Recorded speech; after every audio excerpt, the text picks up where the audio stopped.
Hello everyone, this is Assistant Professor Shweta Khond from Department of Commerce, Arihant College of Arts, Commerce and Science, Baudan Budruk, Pune 21.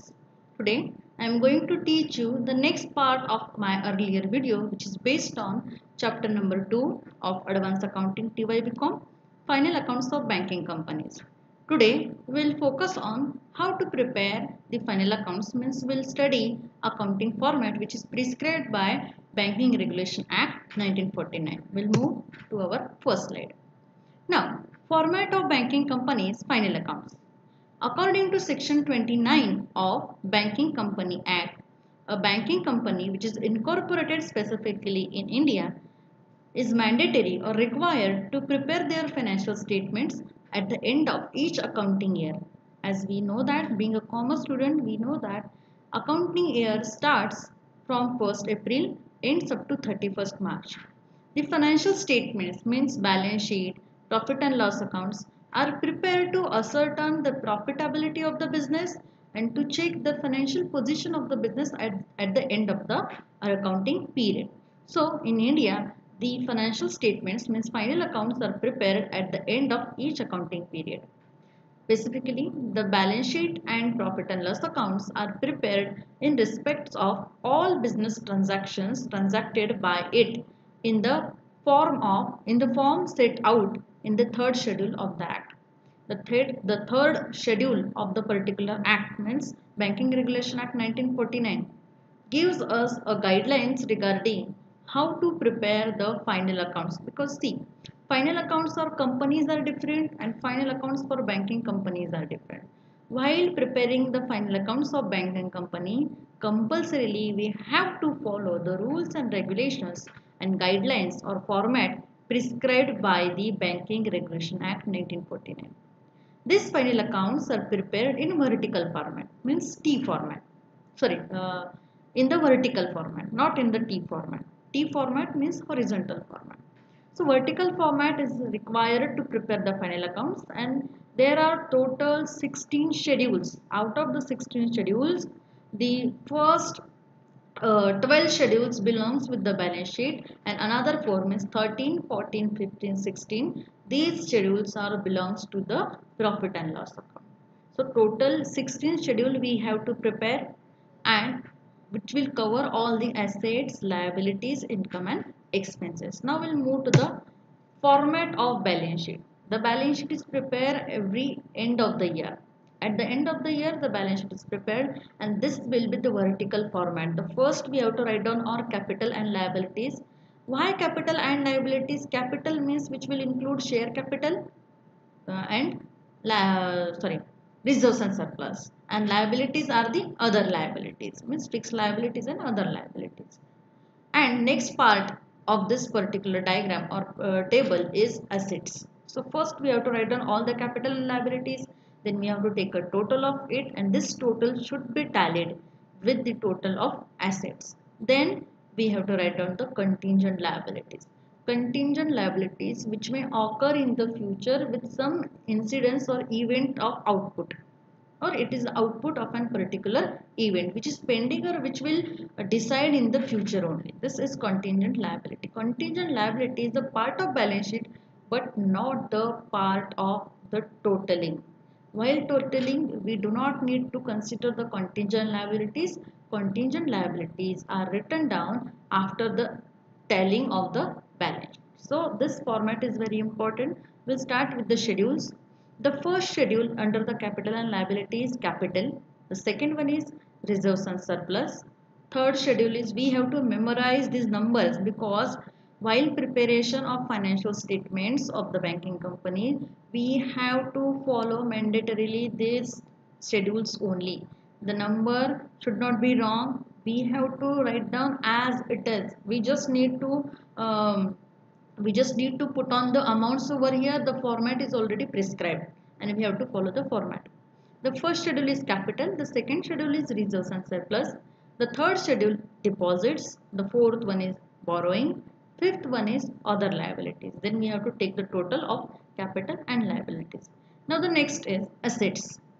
Another side, next part of this vertical format is assets.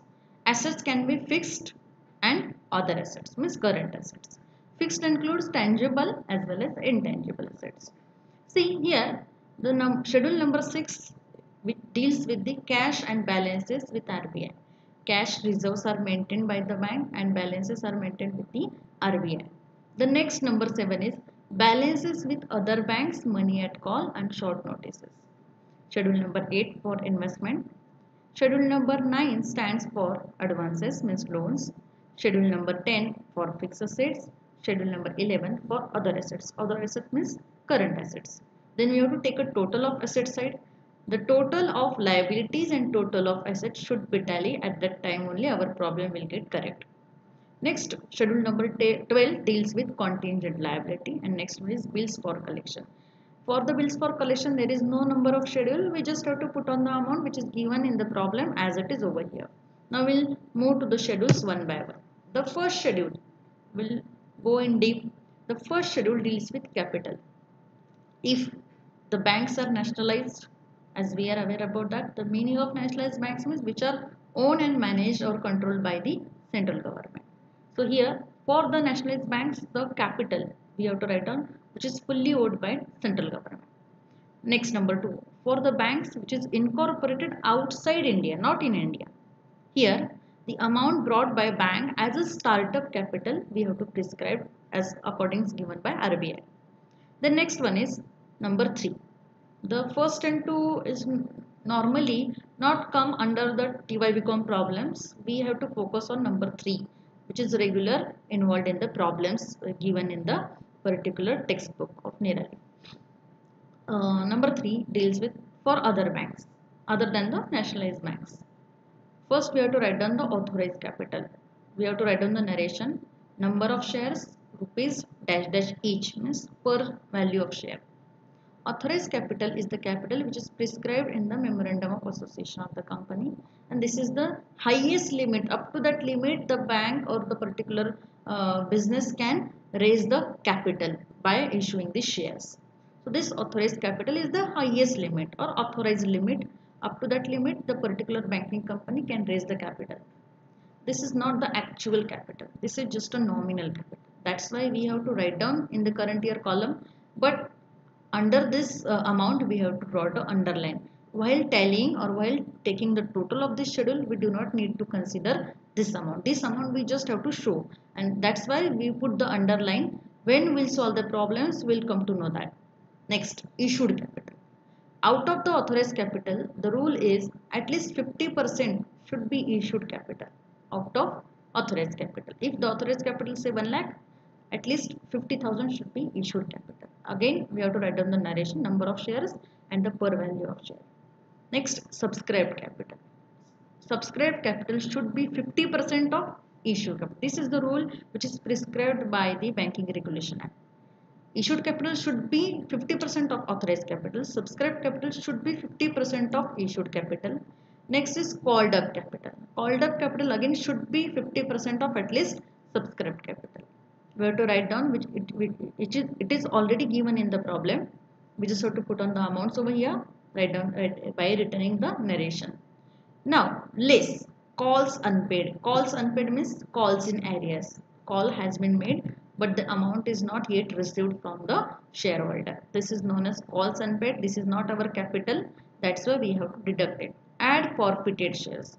When the particular shareholder fails to repay the amount of call, at that time banking company forfeit its shares and these forfeited shares are added over here.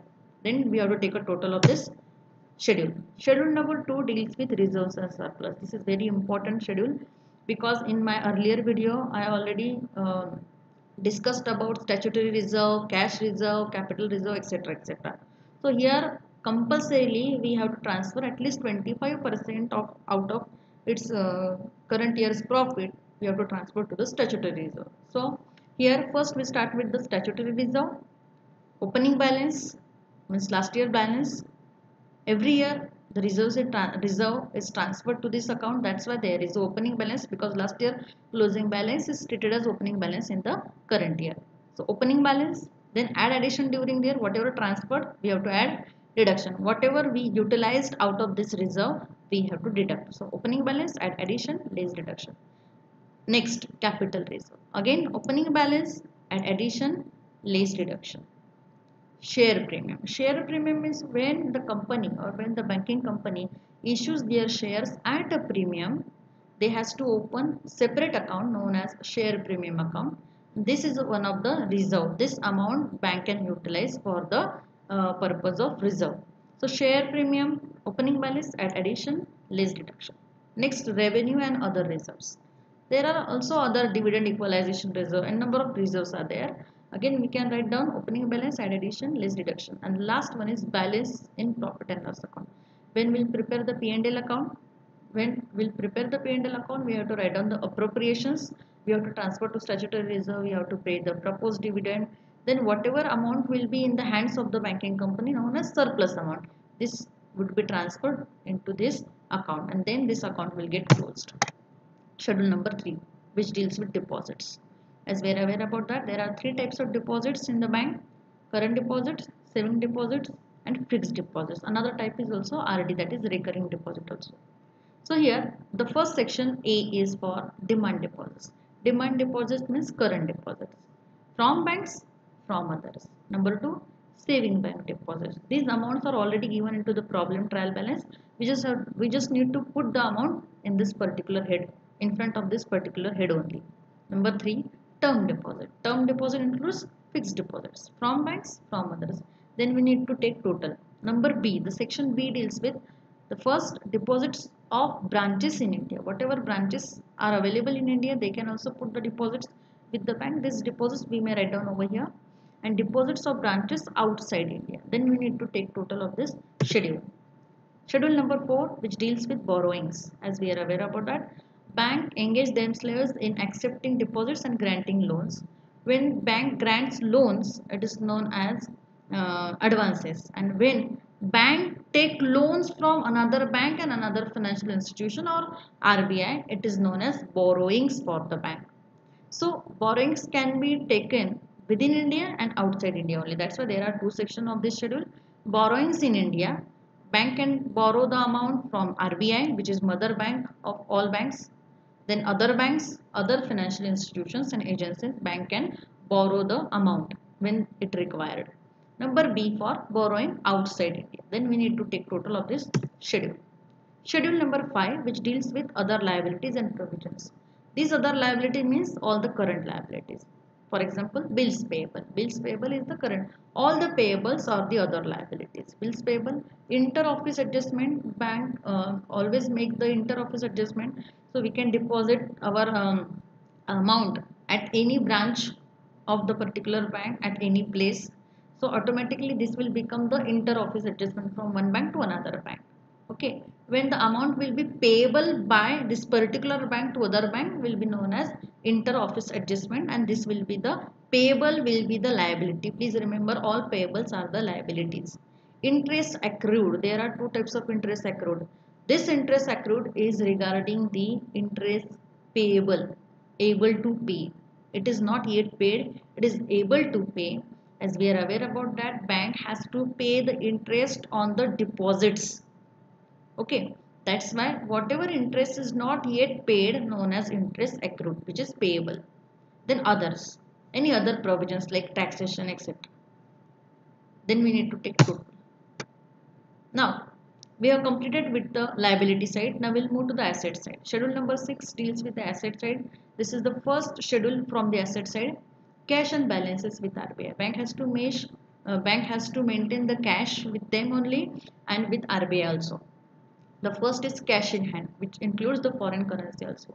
The second one is balance with RBI in current account and in other accounts. Then we need to take total of this schedule. Schedule number 7 deals with balances with banks and money at call and short notices. This deals with balances with bank. There are 3 sections. Balance with banks, money at call and short notices. So here again, there are 2 sections. The first section will be in India. Second section outside India. In India, the first is balance with banks in current accounts and in other deposit accounts. Then number 2, there are 2 sections of this heading: balance with banks and money at call and short notices. Money at call and short notices with banks and with other institutions. Then we need to take total. Outside India, in current accounts, in other deposit accounts, money at call and short notice. Then we take a grand total of 1 and 2. This will be our schedule number 7. Now the schedule number 8. Schedule number 8 deals with investment. Bank always utilizes money as an investment in other banks or other companies. Bank can invest into shares, debentures, government bonds, etc. etc. So bank can invest their money within India and outside India. So that's why there are two sections. The first section, number 1, is investment in India. There are examples: government securities, other approved securities by stock exchange, shares, debentures, bonds, subsidiaries or joint ventures, others to be specified. Whatever given into the problem as an investment, we have to put here. Then we need to take total. Second section is for investment outside India. Bank can invest outside India also. Government securities, subsidiaries or joint ventures and other investment. Then we need to take a grand total of 1 and 2. This will be our schedule number 8. Schedule number 9, which deals with advances. As we are aware about that, bank grants loan. See, borrowings, there is a difference between borrowings and advances. Borrowings are also loans, but these loans are not provided a bank.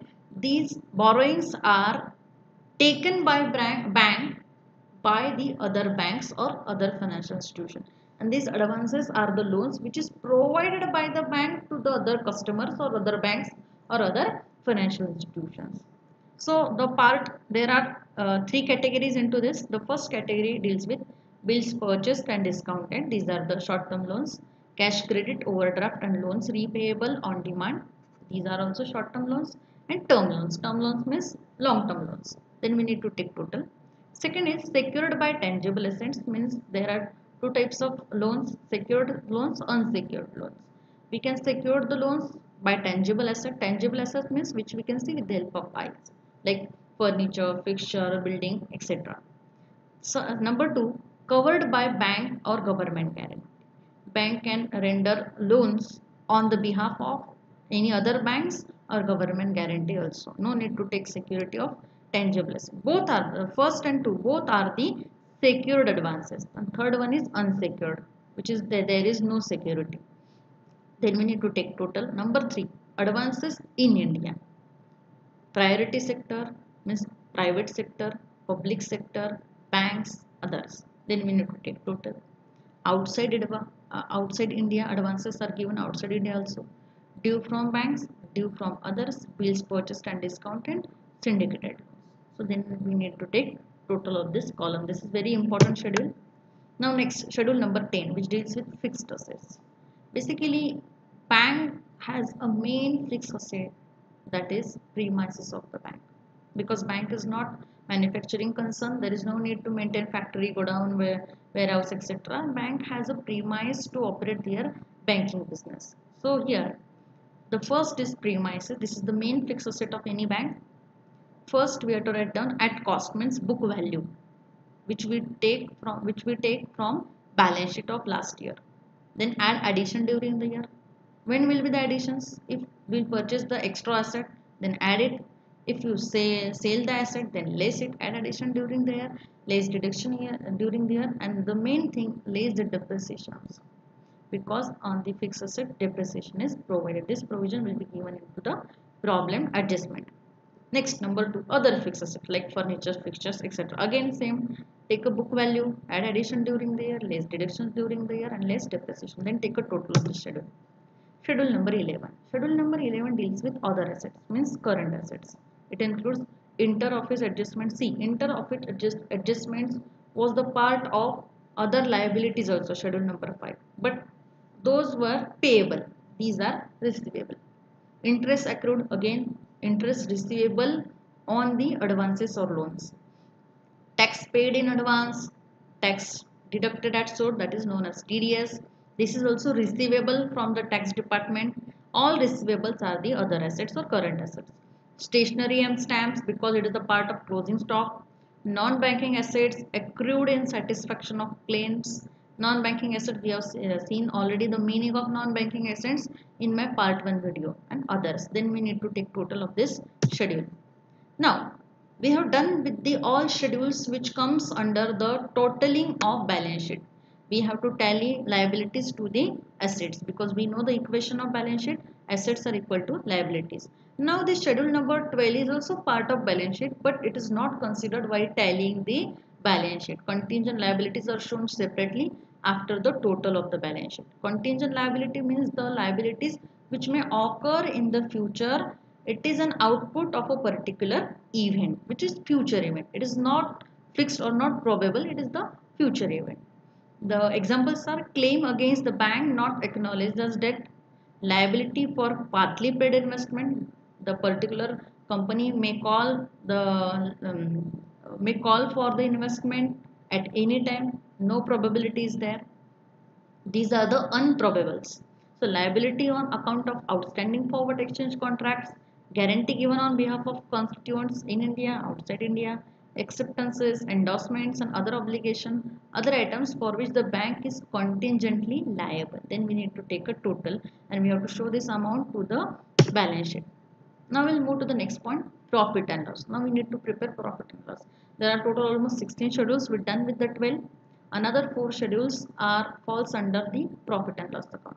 Profit and loss account is also prepared in vertical format.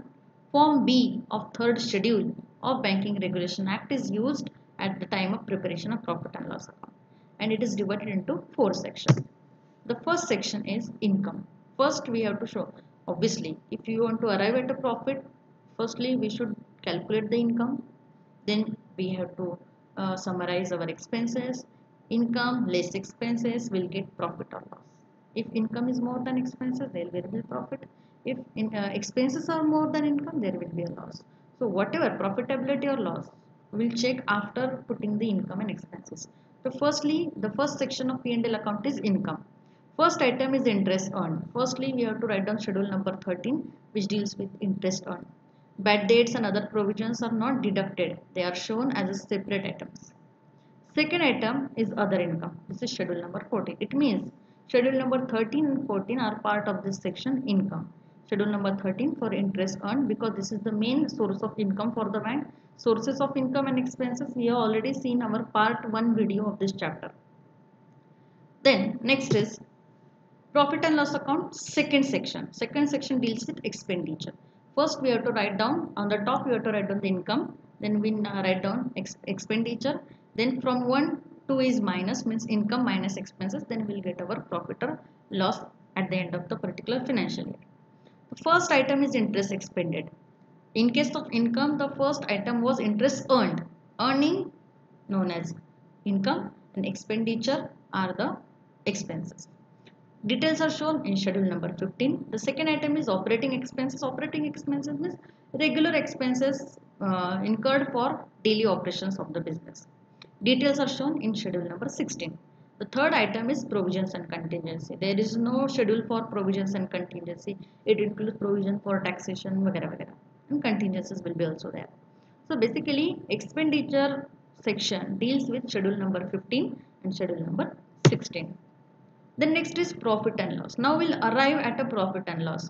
When will minus expenses from the income will arrive whether there is a profit or loss, and it is carry forwarded from the last year also we have to add it. Next, appropriation. Appropriation means adjustments, means transfer of when we have when we are at the stage of profit or loss, when we'll come to know that whether there is a profit or loss, out of the profit, firstly at least 25% we shall have to transfer to the statutory reserve. This statutory reserve are falls under the schedule number 2 of reserves and surplus. Then other reserves, transfer to dividend, etc. are shown. The balance is transferred to the balance sheet. Whatever surplus will be in the hands of banking company, it is also transferred to the reserves and surplus. Now we'll look after the format of profit and loss account. As I said, the first section deals with income. The first section deals with income. Interest earned, schedule number 13. Other income, schedule number 14. Then we need to take total. Second section, expenditure. Interest expended, schedule number 15. Operating expenses, schedule number 16. There is no schedule for provisions and contingency, but these are the part of expenditure. Then we need to take total of this. Then third will arrive at profit and loss. For current year, if you want to know whether there is a profit and loss in the current year, 1 minus 2 means income minus expenditure will get our profit or loss. Brought forward from previous year, whatever profit is in the hands of the particular banking company, yet this is transferred, means credit balance, this is transferred to this and it is added into this total. Then we'll take a total of profit. Appropriations, out of this total profit we have to transfer to reserve at least 25%, transfer to proposed dividend, this percentage is given into the problem. Balance will be, whatever will be the surplus balance will be carried forward to the balance sheet, reserves and surplus. Now we'll look after towards the schedule number 13. Schedule number 13 deals with interest earned. Interest earned deals with interest on advances, because we have seen whatever interest they earn, it is earned on advances given to the customers. Interest on advances, discount on bills. Bank also provide the facility of bills discounting. Whatever is the discount, this is the source of income for the bank. Interest on balances with RBI. We also know that bank maintains cash balance with the RBI, and for that purpose bank receives the interest, and other interbank funds and others. Whatever income earned through interest, discount, it is written down in this particular schedule. Then we need to take total. Schedule number 14 deals with other incomes. The examples are commission, exchange, brokerage. These are the other type of incomes. Commission, exchange and brokerage, because we know that bank act like agent. So bank receive commission, exchange and brokerage. Then profit on sale of investment. Bank may sell the investment. At the time of selling, bank may earn profit or loss also. Profit, if bank earn profit, then add. If bank incurred loss, less. Add profit, less loss. This is very simple equation. Profit on sale of investment, less loss on sale of investment. Again, profit on revaluation of investment. These investments are not sold out, but these are revalued. At the time of revalue, there will be it may occur profit, but it may occur loss also. Profit, if occur profit, add it. If occur loss, less it. Profit on sale of land, building and other assets, less loss on sale of land, building and other assets. Profit on exchange transactions, less loss on exchange transactions. Next is income earned by way of dividend, etc. from subsidiaries and other companies or joint ventures, and miscellaneous income. So whatever will be the other income other than interest and discount, we have to transfer in this schedule. Then we need to take total. Schedule number 50 deals with interest expended. The first is interest on deposits. We have to write down this is interest expended on the deposits. Interest on RBI borrowings. Bank borrow loan from RBI and other banks also, and for that borrowings bank has to pay interest. Others, then take a total. Schedule number 16 deal with operating expenses. These are the expenses which is generated for the daily operation of the banking business. For example, payment to and provision for employees, rent, taxes and lighting, printing and stationery, advertisement and publicity, depreciation on bank's property, directors' fees, allowances, auditors' fees, law charges, postage, telegram, telephones, repairs and maintenance, insurance and other expenses. We have to transfer over here. So thank you for watching this video. This video is very helpful to know what is the exact format of balance sheet. If you memorize and if you understand the basic format of preparation of banking financial statements, at that time only the particular student or anyone can or anyone will be able to solve the problems which is depends upon the final accounts of banking companies. Thank you so much.